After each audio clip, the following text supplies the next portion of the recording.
My name is Clara Jensen, and I am 28 years old, living in the small town of Maplewood, Minnesota.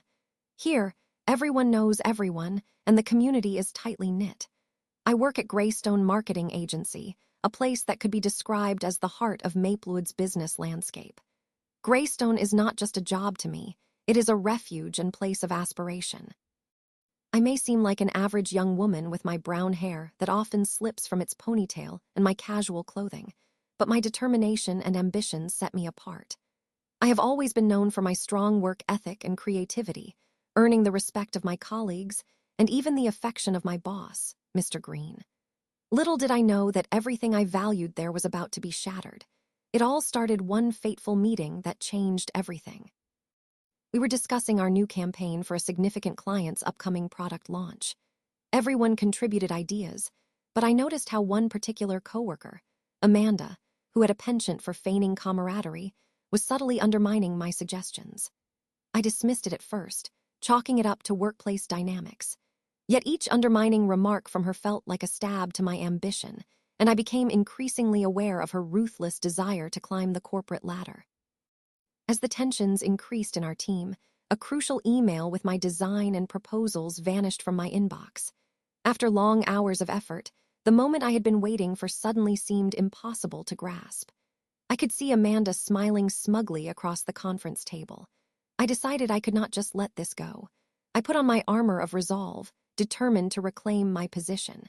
I gathered my ideas again, ready to confront Amanda. However, she twisted my earnestness against me, accusing me of trying to sabotage her. My blood ran cold as I realized how adept she was at manipulating narratives. No one in the office stood up for me, and I felt isolated and betrayed. Rather than receiving support, I found myself on the brink of disciplinary action because of Amanda's calculated deception. In a frenzy of emotions, I resolved to fight back. I came up with a plan to expose Amanda's duplicity. I dug deep into my past experiences, recalling the tricks I learned during my college days about gathering evidence and constructing a narrative. I started documenting all of her actions, saving emails and screenshots, hoping to unveil her true character. With each passing day, however, the weight of my situation began to consume me. I couldn't sleep well, and my anxiety spiraled out of control. My dreams were dark, filled with images of me standing amidst broken glass, the pieces representing my shattered confidence, each reflecting a version of Amanda's smug face. I approached Mr. Green with a request for a new project assignment, eager to take my ideas and skills somewhere that they would be valued. To my devastation, he supported Amanda's initiative over mine, stoking the flames of my frustration. I couldn't bear seeing her steal an idea that had been birthed in my mind.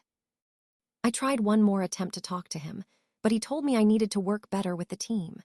Thrown into a pit of despair, I sat at my desk, realizing I was fighting an uphill battle, feeling as if I was gradually losing my identity at Greystone.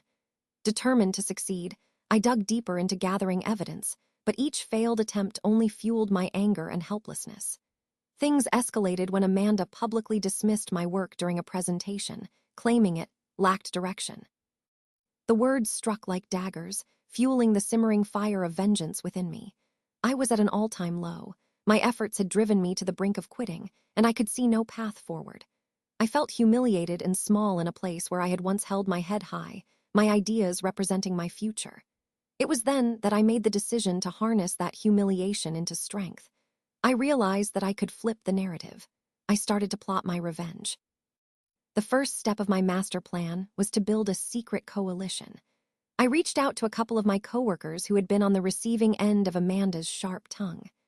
After quietly speaking with individuals in the office, I discovered several stories of undermining and betrayal that lined the walls of Greystone. People spoke in hushed tones about moments they had felt threatened by her aggressive tactics. I began to take detailed notes of their stories and experiences and approached a close friend named Jenna, who had been at Greystone even longer than I had. Jenna agreed to help gather evidence and even turned her own experiences into testimonies. We knew that launching a counterattack was crucial. I meticulously crafted a dossier, a collection of evidence demonstrating Amanda's patterns of manipulation, which would expose her facade. Meanwhile, I started working on an ambitious campaign that I would eventually present to Mr. Green, one that didn't involve Amanda's influence. Each day, I poured my heart into this project, invigorated by the urge for justice. I had hopes that perhaps Mr. Green would appreciate my dedication to reclaiming the respect I had lost, and that I could prove once and for all how worth my time and talent was. There came a day I would never forget, a team meeting where I was ready to confront Amanda. Armed with my clandestine evidence and unyielding determination, I knew this would be my moment. I waited patiently for everyone to trickle into the conference room, and my heart raced. I caught Amanda throwing me a glance, her eyes filled with a challenging gleam. When the meeting began, my hands trembled slightly, but I brushed it off. The agenda moved swiftly. Amanda presented her half-baked campaign but made a clear effort to downplay my contributions. Amidst the return to power dynamics, I finally had enough. As the meeting concluded, I stood up and made my statement. I have evidence of Amanda's misconduct, and I feel the need to share so that we can address the patterns of betrayal laying beneath our productivity. Gasps reverberated across the table, and time seemed to freeze as Mr. Green raised an eyebrow, intrigued. I began to present my dossier, laying bare the details of Amanda's deceitful tactics. Making my point with each piece of evidence, I could see the tides shift. Coworkers exchanged knowing glances, whispers ignited throughout the room as my former support began to rally around me. Amanda's demeanor shifted from confident to combative. "Clara, you are misrepresenting everything. You are just bitter because you did not win the last project." I could feel her anger boiling within her, and I pressed on. "You are wrong. My failures are a reflection of your manipulative actions. I have attempted to bring my ideas to the forefront, only to be undermined at every turn. Your habit of claiming credit for others' work needs to be highlighted." The confrontation reached its peak, and I could feel the heat rising in the room as our coworkers began to take my side, supporting my claims. In that moment, I felt powerful, as if I had reclaimed my identity in Greystone. Mr. Green surveyed the evidence and nodded. "Let us take some time to investigate this further, but I am compelled to hear these allegations seriously." Sorrow washed over Amanda's face as she realized her powerful grip was loosening. I felt a surge of satisfaction course through me, knowing that I had finally taken control of the narrative, giving my career and ambitions a glimmer of a second chance. In the weeks following the confrontation, Mr. Green held meetings, assessing the dynamics of the team and the records I had presented. The tension hung heavy in the air as Amanda's charade crumbled before the eyes of the office. In my efforts, I began to form stronger alliances with my coworkers. No longer did I feel isolated and afraid. I had found a community of individuals who shared my struggles. Our whispers evolved into powerful discussions about accountability and camaraderie, which led to a culture shift within the office. Eventually, the investigation concluded that Amanda's deceit had indeed affected several team members, and she faced disciplinary actions. While that storm was brewing, I found my footing again. Mr. Green recognized my talent and offered me a leadership role in a new campaign that focused on launching the product idea I had originally proposed.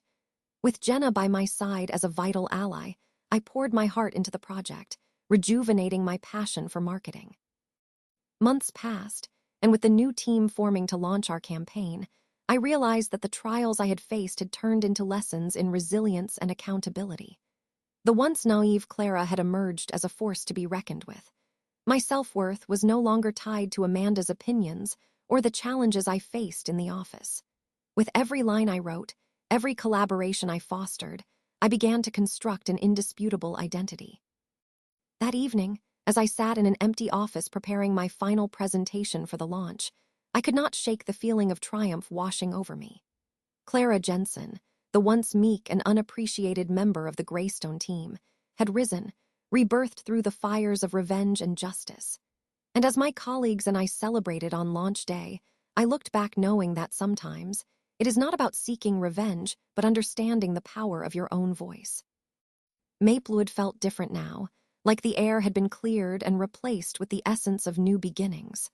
A smile crept over my face as hope filled my heart, realizing I would always stand tall in the face of adversity. And in the end, who knew I could be the heroine of my own story?